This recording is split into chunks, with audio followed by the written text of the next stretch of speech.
Oh, man. What is up, everybody? Anybody seen anything in the news lately?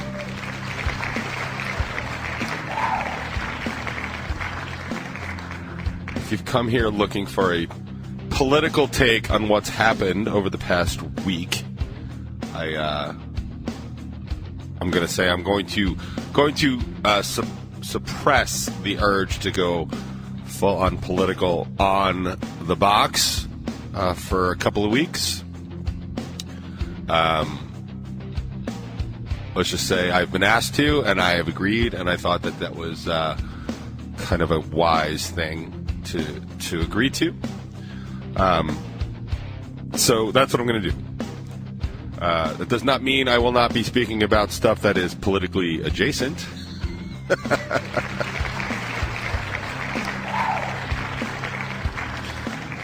It's funny, I actually had something that I totally wanted to talk about. It was earlier in the week. I had this thing. I was like, I'm totally going to talk about that. Totally going to talk about that. For the life of me, I cannot remember what it was that I wanted to talk about. So now, I don't even know why I bother. Like, every single time I plan to talk about something, I either forget about it or something else really happens, and I don't know. Actually, you know what bothers me? I just realized. Sitting right behind me are, like, my bass and my guitar, because I've actually been working on some material. I was working on an arrangement for a new cover that Rebel 9 is doing.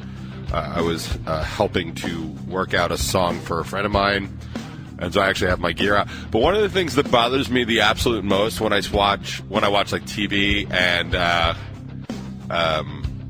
like, you know, you see like obviously you see everybody's living room now, right? You know what I mean? Like, everybody's zooming, like, just all that other stuff.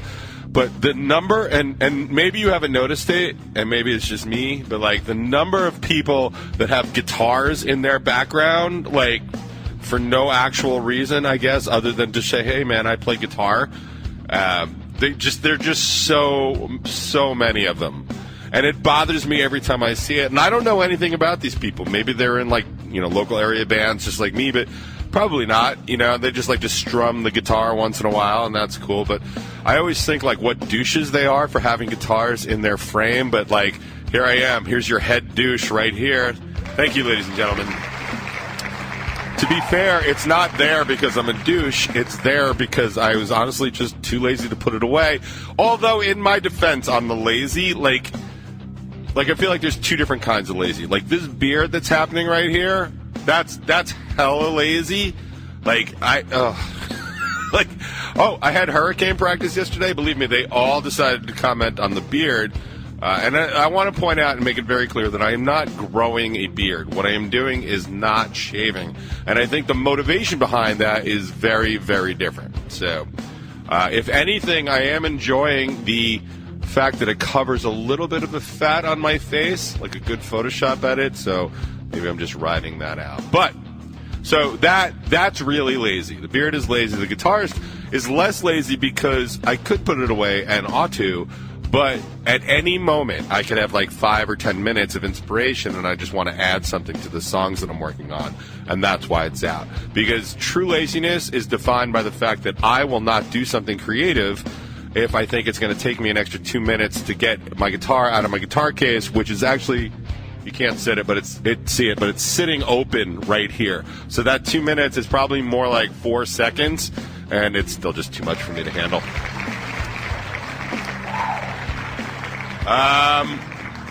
Yeah, man. So,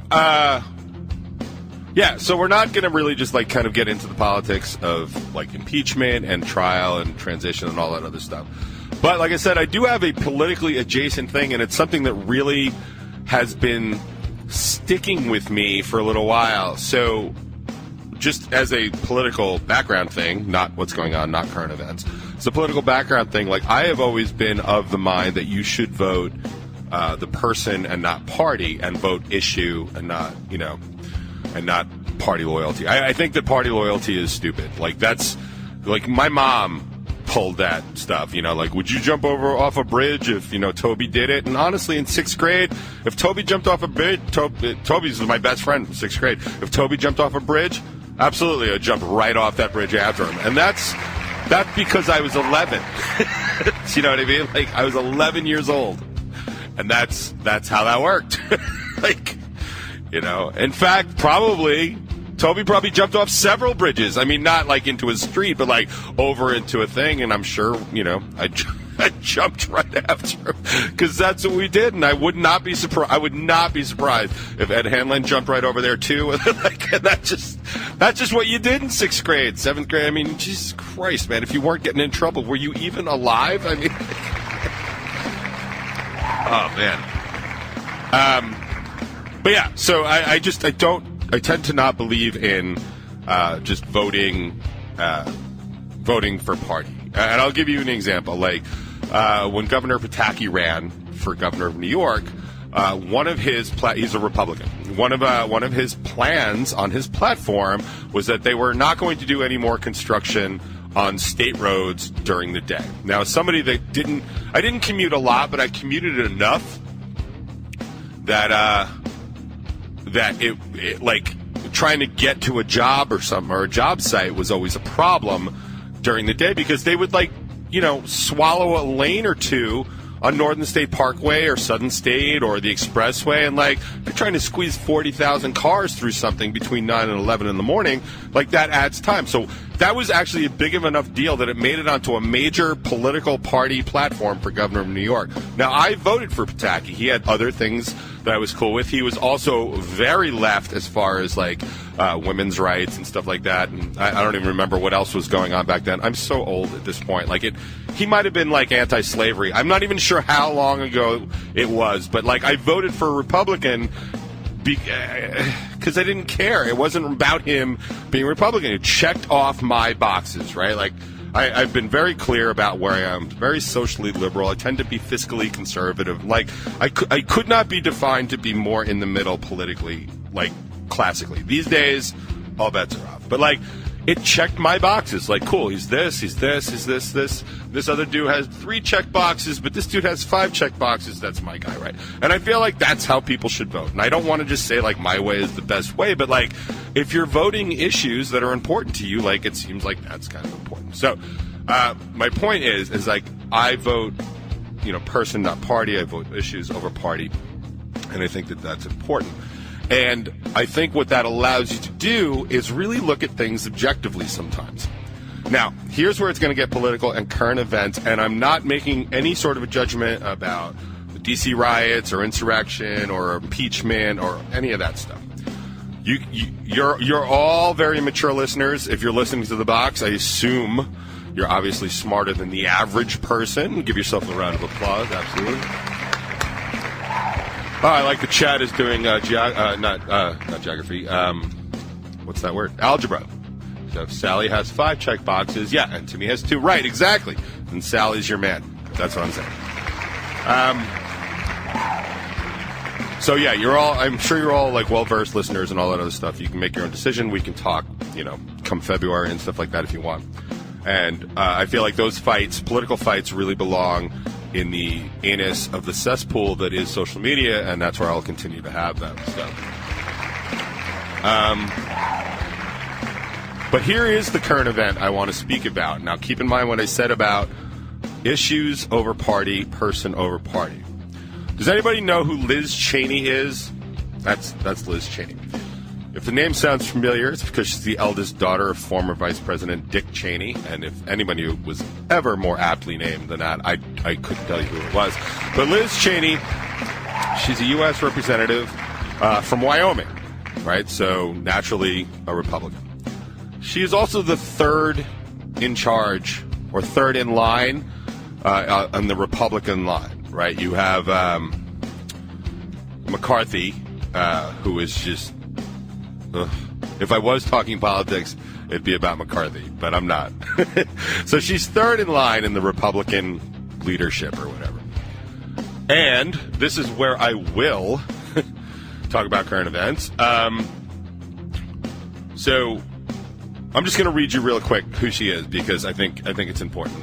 Elizabeth Lynn Cheney, that's Liz Cheney, is an American attorney serving as U.S. representative for Wyoming's at-large congressional district since 2017. Cheney is the House Republican Conference Chair, the third highest position in the House Republican leadership. She's the third woman elected to that position, blah, blah, blah, blah. She's eldest daughter, blah, blah, blah, blah. Cheney is known for her hawkish foreign policy views and is critical of the foreign policy of the Donald Trump administration. Although she declined to impeach President Trump in his first impeachment, Cheney was one of 10 Republicans who voted to impeach Trump in his second impeachment. Okay, so that's politically a big deal, right? 10 Republicans voted to impeach Trump. Reporting shows that if it was done by secret ballot, that could have been as high as 50 and 60, but nonetheless, there's 10. All 10 of them from very heavily Republican districts, all big political risks, all that other stuff. And what I want to talk about is this particular political risk as published in Politico just a few hours ago.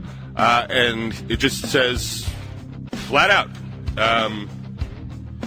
less than 24 hours after Cheney said she would vote to remove Trump from office for his role in the deadly Capitol riots, some of the president's closest allies are now taking steps to oust the number 3 Republican from leadership.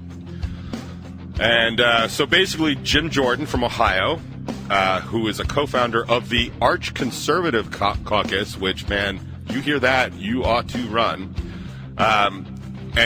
and said we ought to have a second vote now on Cheney's leadership. Cheney was just unanimously reelected to her position in November. Now, here's the thing, and this is why this is important, and this is why people are important and not party. So Cheney, lifelong Republican, lifelong conservative Republican from a heavily Republican family, decided that what had happened shocked her conscience enough, and as a responsible leader of our country, decided to do what she thought was right. Whether you think it's right or wrong, it has nothing to do with what I'm talking about. She decided to do what she thought was right at considerable and, calculated risk to her political career. But Cheney, however, made clear she has no intentions of leaving voluntarily, and this is what she said. And this is why I'm bringing this up. Quote, "I'm not going anywhere. This is a vote of conscience." She told Politico in the Capitol, quote, It's one where there are different views in our conference, but our nation is facing an unprecedented, since the Civil War, constitutional crisis. That's what we need to be focused on. That's where our efforts and attention need to be. And that is important to me because that is somebody that can analyze the thing that's in front of him or her and decide to make a judgment based on the thing in front of them. So there are two issues here. One, your ability to independently think and to actually stand on your beliefs and basically yell from the mountaintop and damn the consequences, right? What you think is right is so right to you that you are willing to stand up for it. That's one. Two, the blowback and immediate bullying of people that just don't like you because you're different is really what I wanted to talk about today, because bullying has been going on since absolutely ever, right? And if you've never experienced bullying, you are one of the luckiest people on earth. Bullying and just like all this sort of pushing to conform and all that other stuff, all it really does is it ends up robbing people of their independence of thought, their independence of heart, of soul, of spirit, of dream, of creativity. And it is just awful to do. I understand that there will always be a social pecking order. I've read Animal Farm and Lord of the Flies in 1984, and if there is absolutely no chance that I'm ever going to tell you that those books are just they're just science fiction. No, they are dead on. Like, if you actually handed somebody a paper of Lord of the Flies and said, yo, dude, this just happened, I'd read it and be like, yeah, I can see that. Because that stuff happens all the time. Anybody that's ever watched Mean Girls, you basically just read Lord of the Flies. Like, that's how that kind of stuff works. And that's fine if we accept it as a basic part of the human condition, but I think we should probably try and understand why that's a problem. Now, there is a difference. We all, or not all, but some of us, we can all stand to make fun of each other, right? Like, there's a little bit of humility that's involved, and being humble with who you are. Like, I don't like being made fun of. I don't think anybody does. And I feel bad sometimes when I make fun of other people. But, like, I try not to do it maliciously. And I think everybody knows when I am doing it maliciously, I'm doing it very, on purpose and with all great intention, trying to hurt somebody. But, like, how often has that been? Like, 5 times? I've been alive 1,000 years. Like, that's a pretty good ratio. Do I think things that people do are funny? Absolutely. Have I teased Kaz 10 million times over the white broccoli incident? At least. At least.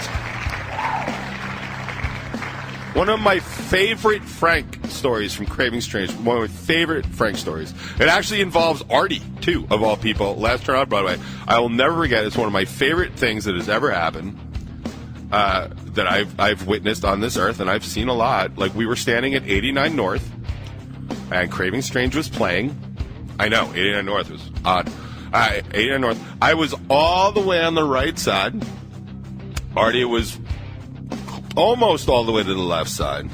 And we were watching, and one of Frank's signature moves is to spit water up into the air, like a fountain.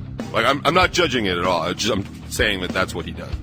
And that's been fine. It's been fine for years. It's been fine every time he did it. But this one particular show, Rob Starr, who's his guitar tech, and guitar tech to all the stars, myself included, from time to time, he went on stage and poured the water in Frank's mouth before Frank fountained it off into the audience. And for me, it's not a masculinity question. If you're going to have if a grown man's going to have another man pour water into his mouth, I don't know. No judgment here. But it was so shocking to the conscience that I saw it and immediately looked around to see who else saw it. And the one person I could tell that saw it for what it was Artie. And the reason I could tell is because he was looking directly at me with the same, "Did you just see what just happened?" look.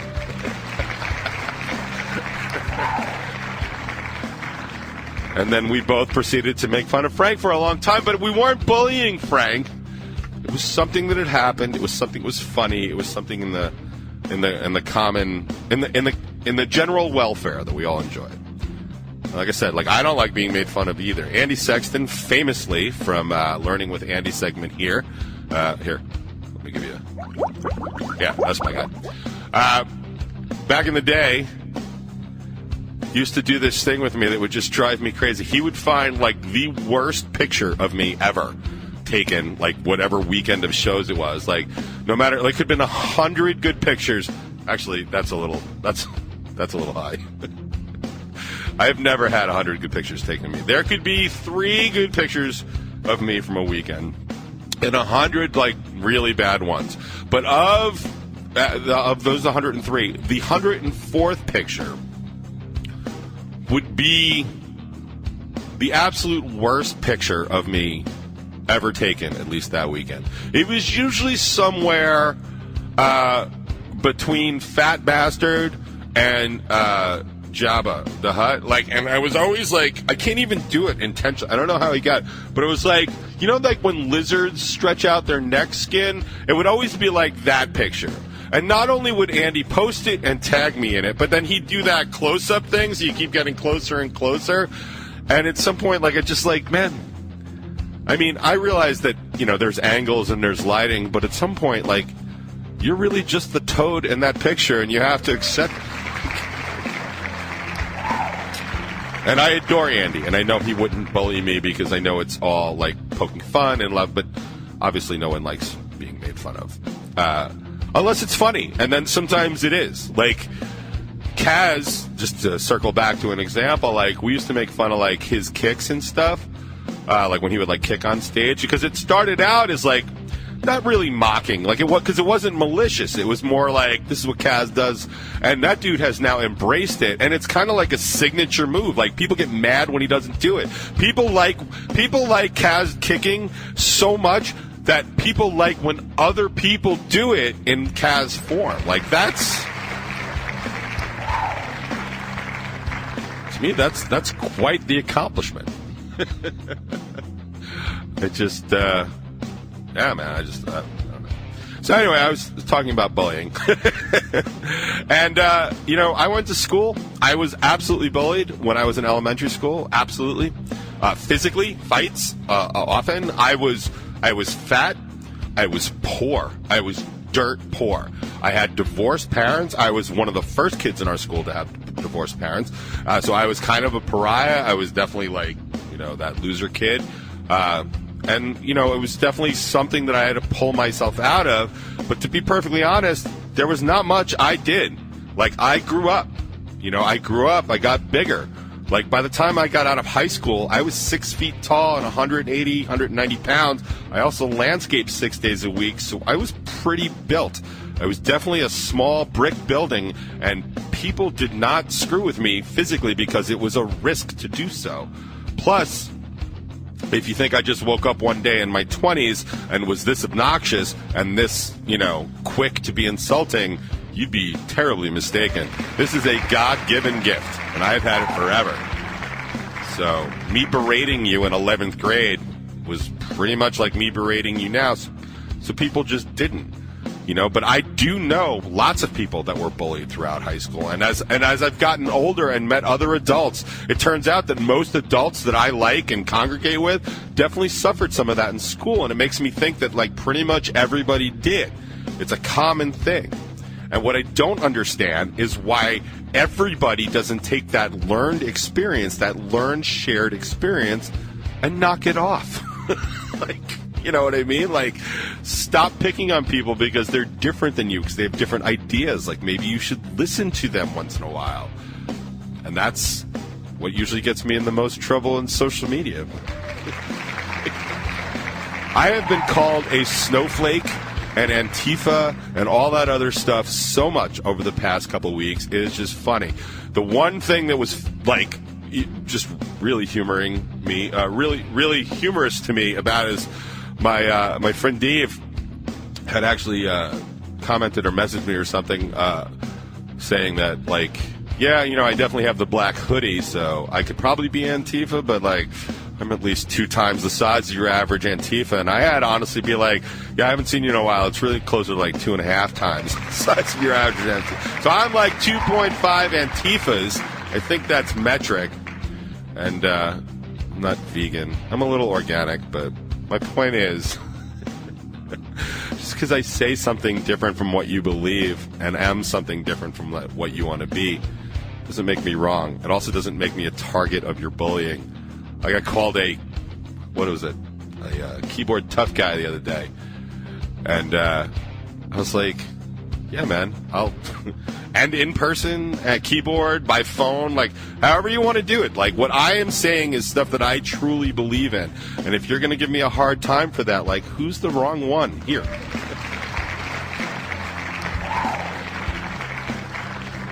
I think the whole world at large needs to grow up a little bit and start listening to other people and stop just picking on them because of their label.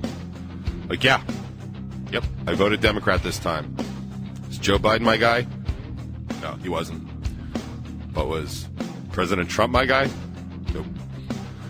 Believe me when I tell you, I voted for person, not party, because that is what mattered to me this time. And to blindly do otherwise, I think, is a mistake. And I think I would really appreciate it if my fellow Americans could kind of get behind the issues that they believe in and stop dealing in the labels. And especially stop picking on, dismissing, and bullying people for their labels. I'm a big grown-up adult now. I'm not some kid just trying to figure things out. But I am a little proud of myself for having figured it out early on, kind of accidentally. Time for everybody else to do that. And now I'm going to segue somewhat brilliantly because while I was trying to figure a bunch out at 22, I certainly wasn't lost at 22. Beat that segue if you can. It's Life of Agony on the box.